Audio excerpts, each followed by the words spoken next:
Hi.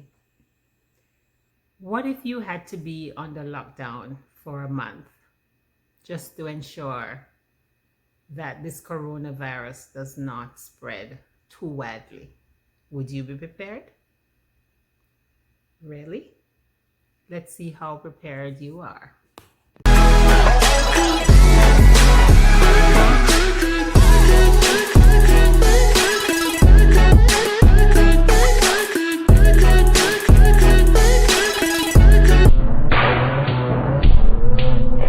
Hi, everybody. Welcome to another video. Oh, let me turn my TV down. I'm chilling and relaxing. It's a Sunday afternoon. I did church online and I was here thinking, what's happening out there? I've been nagging my poor family on the phone, telling them to stay inside. And I thought, let me watch a few YouTube videos. And I think I've figured out the problem why we have this toilet paper rush on Walmart and the other supermarkets. So I think when people are home, have you ever wondered why during a hurricane, people, they blow all the food, and so if the hurricane turned away, by the next week they have to go back to the food store to buy some more. So I think what happened is that people eat a lot more when they're at home, and so they're gonna need more toilet paper, more food, more poop. Makes sense. But a few videos that I saw on YouTube, they're called SHTF survival kits, and the first thing on most of their list is toilet paper. So there you have it. And some of these videos were posted like a year or two ago. So I think maybe the same things you'd need in a hurricane is probably what they're thinking you'll need should this pandemic continues for an extended period. The second thing was duct tape. Kids running around, don't want to sit still. You could tape them up with the duct tape. As what other reason would you need duct tape if you're having a coronavirus? And then pens, matches, batteries, flashlights, candles, lanterns. I saw people with bleach on their list, and I thought that would have been further up because you need things to clean up. So bleach, hand sanitizers, those things are very scarce these days, so you may have to start going to your liquor trolley to get some of that alcohol, because most sanitizers are alcohol based, and so anything with over 70% you can use as a replacement for the hand sanitizers. But the good old soap and water, guys, just simply washing your hands with soap and water. Now, a lot of those things I have on my list, so I didn't have to, I store those in normal proportions, so I wouldn't have to rush to stock up on those items. But what I don't have is a thermometer. So if I needed to check my temperature, because I don't know about you, but sometimes you're thinking, when you read about certain illnesses, you start to wonder, do I have it? What if I have it and I'm stuck here and I don't know? How would I know if I have a fever if I don't have a thermometer? So maybe that's one item I need to add to my list. I don't have a thermometer. I have garbage bags and I have all the canned foods. A lot of the canned foods I buy, I would have bought them during the hurricane. When Hurricane, was it Matthew? Some of it would have been as far back as Hurricane Matthew. And I still have them in my cupboard because I tend to eat fresh foods. But I had canned beans, black beans, red beans, corn, different types of canned foods in my pantry. And I also have frozen veggies, which, by the way, based on my research, can be just as nutritious as the fresh vegetables. So I would think you would need to have at least a 2 or 3 week stock of food in your pantry. Also, you would need rice or quinoa or any of those things that have a long shelf life that you can store without having to refrigerate it, and you can just cook it, simply cook it when you're ready. So I have a bag of red beans that I bought when one of the hurricanes was coming. I bought a huge bag of beans, and so I'm now prepping that in my kitchen so I can package that into several meals. I'm going to put them in the freezer and hope we don't have any loss of power, but I'll be able to prep my chili or red peas soup, or my rice and peas from that batch of beans. And beans is always something that's nutritious and healthy to have around. Now, I was listening to one of the doctors who said that, over 35,000 people, I think, I'll check and probably correct that in the link or somewhere on this video in the screen, either up here or down here. But thousands of people die from the flu every year. And I thought about it and I said, could it be that people were not paying attention to their personal hygiene? I wouldn't say that I am extreme with it, but I've always been very conscious of surfaces that I touch when I'm out and about. So I would not touch doors, like going into some of the restaurants, just open the door and proceed to eat with my hands that open the door that several people touch. You don't know what people, they may have sneezed or coughed in their hands, and I was always very conscious of that. So I rarely get the flu. I can count the number of times. I've been living in the Bahamas for about 8 years, almost 8 years now, and I had the flu once. And I remember I didn't have many people around. I didn't have a lot of family.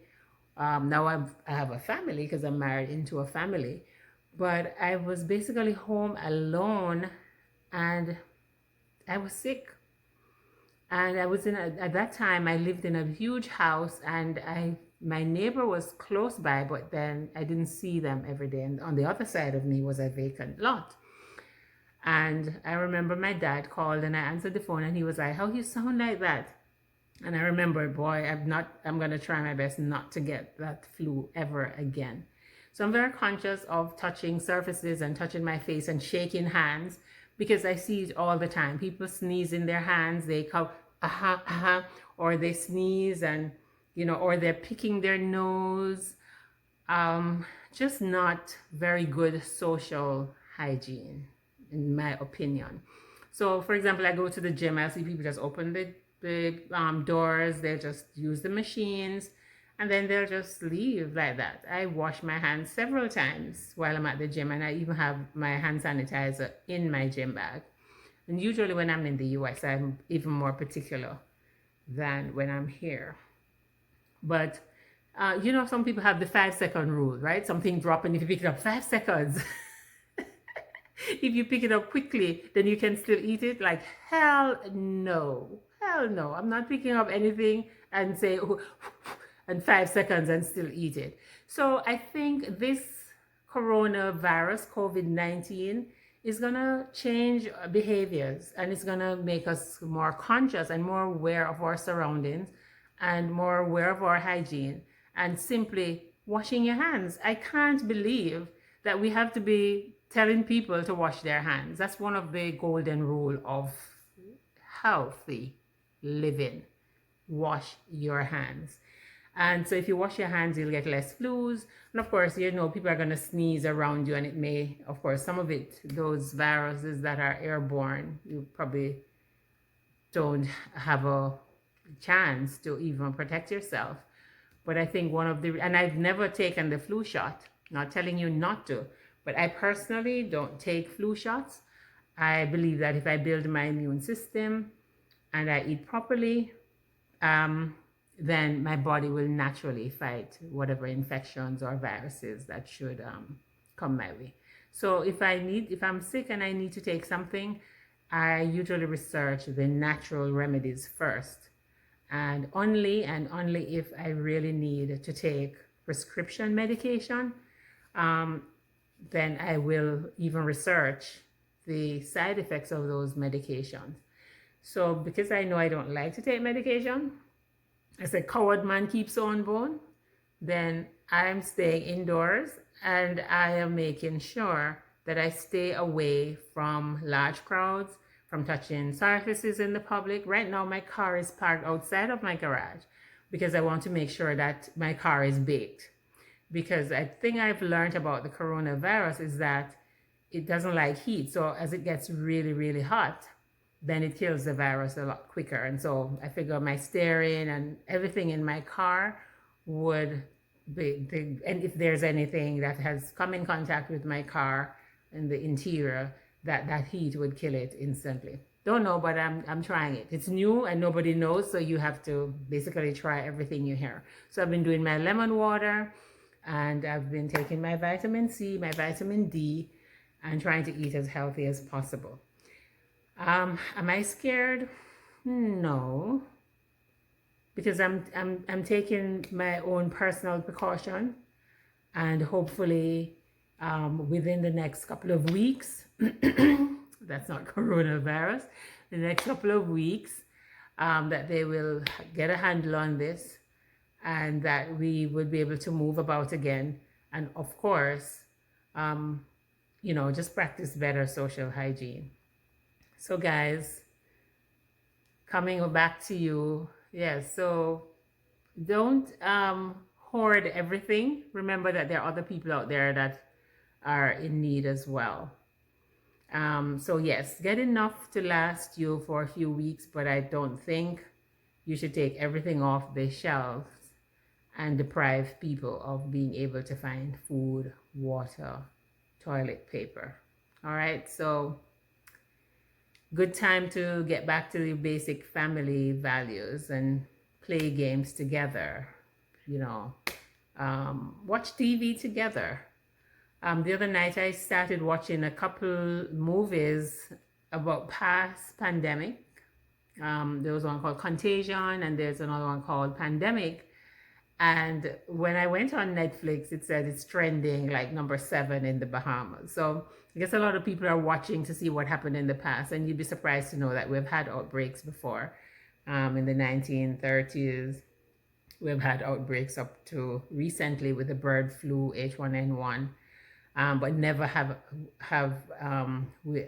we experienced this a virus of this magnitude in terms of the speed at which it has been spreading. So stay indoors. I don't have a mask, but if I could get my hands on a mask, I would gladly take it because it feels so intimidating when you go out and you see everybody in mask and gloves and they're like, okay, does it mean they have it or are they protecting themselves? And it's a bit confusing. And I'm hoping that if you have it, you wouldn't be outside mingling with people. But I don't have a mask and gloves. Do you? All right. Well, comment down below and let me know how you've prepared yourselves. Did you just start prepping since a month ago? Or did you start prepping 2 weeks ago when you finally took it seriously? All right. Comment below and let me know if I left anything off my list and what you did to prepare in the event that you had to stay home for a whole month. All right. I love you for watching. Like, share, subscribe, comment below.